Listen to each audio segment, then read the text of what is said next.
और वक़ूआ जो था वो उसमें एक सफ़ेद रंग की जीप की बाबत था जिसका नंबर था FDS 9457।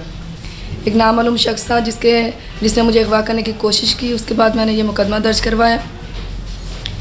बाद में मुझे पता चला कि ये जो है नामालूम शख्स जो था फैसल ज़हूर था, फैसल ज़हूर वल ज़हूर अहमद। वो मदीना कॉलोनी का रहायशी है। उसके इमाम पर ये अगवा करने की कोशिश की जिसमें वो नाकाम हुआ। KSP ने मेरे बयान रिकॉर्ड करने के बावजूद, मेरी शहादतें रिकॉर्ड करने के बावजूद उस बंदे को अरेस्ट नहीं किया।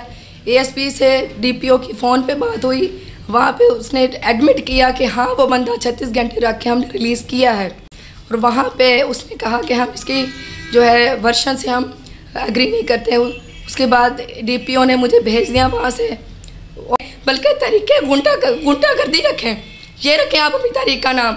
अगर आपने ऐसे लोगों को शेल्टर देना है और ऐसे लोगों को उनको क्राइम को आपने कवर अप करना है। मैं कहती हूँ, लोग कहते हैं कि हम क्यों गलत है, मैं कहती हूँ कि नहीं, आप एक भी बंदा उसमें ऐसा दिखाएं